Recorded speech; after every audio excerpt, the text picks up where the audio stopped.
اور عورت کو اس کے نفس، مال، اولاد سے مصیبت پہنچتی رہتی ہے، یہاں تک کہ وہ اللہ تعالیٰ کو اس حال میں ملے گا کہ اس پر ایک بھی گناہ نہ ہوگا۔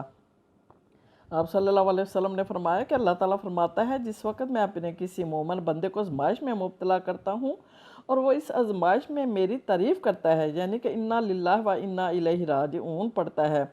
وہ بستر سے کھڑا ہوگا تو گناہوں سے اس طرح پاک ہوگا جیسے اس کی ماں نے ابھی اسے پیدا کیا ہے۔ پھر اسی طرح آپ صلی اللہ علیہ وسلم نے فرمایا کہ جب کسی بندے کے گناہ زیادہ ہو جاتے ہیں اور اس کے اعمال اس قدر نہیں ہوتے جس سے اس کے گناہ جھاڑ دیے جائیں، تو اللہ تعالیٰ اس کو غم میں مبتلا کر کے اس کے گناہ جھاڑ دیتا ہے۔ تو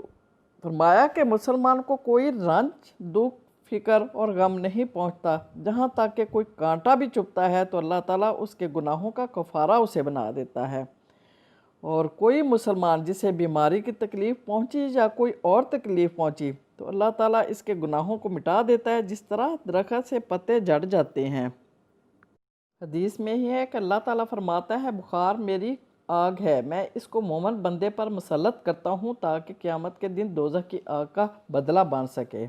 آپ صلی اللہ علیہ وسلم نے فرمایا کہ بخار کو گالی نہ دو، اس لیے کہ بخار بنی آدم کے گناہ کو دور کر دیتا ہے جیسے بٹی لوہے کی میل کو دور کرتی ہے۔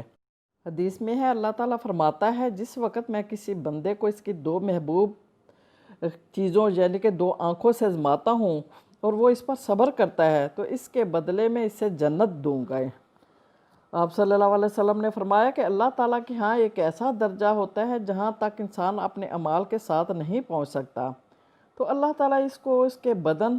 یعنی کہ بیماری یا مال کے نقصان یا اولاد کو مصیبت میں ڈال دیتا ہے، پھر اسے صبر کی توفیق دیتا ہے، یہاں تک کہ اسے اس مرتبہ تک پہنچا دیتا ہے جو اللہ تعالیٰ نے اس کے لیے مقدر کیا ہوتا ہے۔ آپ صلی اللہ علیہ وسلم نے فرمایا کہ مومن کی مثال کھیتی کے نرم و نازک بھٹے کی طرح ہے، جسے ہوا جھکاتی رہتی ہے، کبھی نیچے گراتی ہے، کبھی سیدھا کر دیتی ہے، یہاں تک کہ اس کی موت واقع ہو جاتی ہے۔ اور فرمایا کہ دنیا مومن کے لیے قید خانہ ہے، اور فرمایا کہ مومن کا معاملہ عجب ہے، اس کے لیے دونوں معاملوں میں خیر ہے، تکلیف میں صبر کرتا ہے اور خوشی میں شکر گزار ہوتا ہے۔ ایک دفعہ آپ صلی اللہ علیہ وسلم کے زمانے میں ایک شخص اچانک فوت ہو گیا۔ کسی نے کہا کہ کیسی مبارک موت ہے، کسی مرض میں مبتلا نہ ہوا، تو آپ صلی اللہ علیہ وسلم نے فرمایا، تجھے کیا خبر، اگر اللہ تعالیٰ اسے بیماری میں مبتلا کرتا تو اس کی برائیاں یعنی اس کے گناہ اسے دور فرما دیتا۔ سورۃ البقرہ میں اللہ تعالیٰ فرماتا ہے کہ ایک چیز تمہیں ناگوار گزرتی ہے، ہو سکتا ہے اس میں تمہارے لیے خیر ہو، اور یہ کہ اللہ تعالیٰ کسی نفس کو اس کی طاقت سے بڑھ کر تکلیف نہیں دیتا۔ جنت تو کانٹوں سے گری ہوئی ہے، یعنی کہ تکلیفوں، پریشانیوں، مشکلاتوں سے گزر کر ہی جنت ملتی ہے۔ سورۃ الروم آیت نمبر 36 میں اللہ تعالیٰ فرماتا ہے کہ جب ہم لوگوں کو رحمت کا مزہ چکھاتے ہیں تو وہ اس پر پھول جاتے ہیں، اور جب ان اپنے کرتوتوں سے ان پر کوئی مصیبت آتی ہے تو وہ یکا یک مایوس ہو جاتے ہیں۔ پھر 41 نمبر آیت میں اللہ تعالیٰ فرماتا ہے کہ خشکی اور تری میں فساد برپا ہو گیا لوگوں کے اپنے ہاتھوں کی کمائی سے، تاکہ مزہ چکھائیں ان کو ان کے بعض اعمال کا کہ شاید وہ باز آ جائیں۔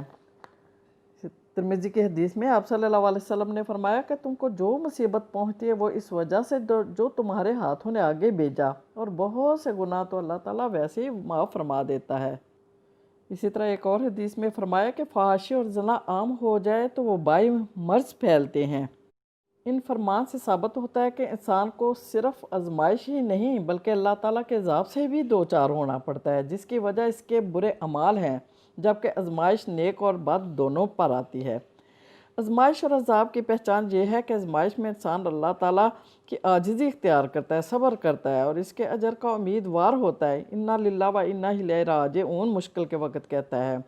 اور عذاب میں وہ کفریہ کلمات بولتا ہے، ناشکری او فغاں کرتا ہے، شکوہ شکایت کرتا ہے، قسمت کو کوستا ہے کہ میری قسمت میں ہی پریشانیاں ہیں، تکلیفیں ہیں، ناکامیاں میرے لیے ہی رہ گئی ہیں، استغفر اللہ وغیرہ۔ اچھا، عذاب دینے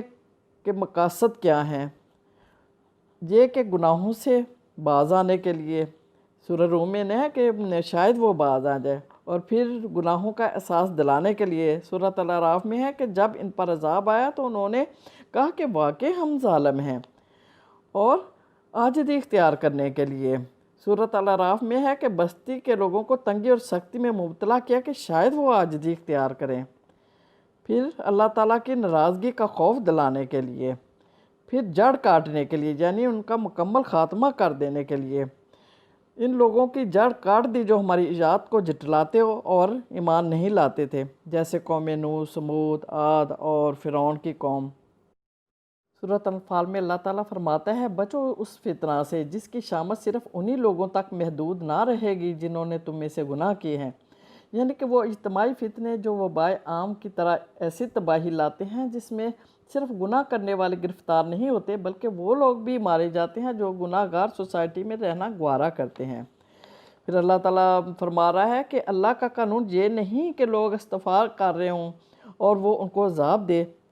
یعنی عذاب سے بچنے کے لیے ہمیں زیادہ سے زیادہ استغفار کرتے رہنا چاہیے۔ اللہ تعالیٰ ہمیں سخت آزمائشوں اور ہر قسم کے عذاب سے بچائے، آمین ثم آمین۔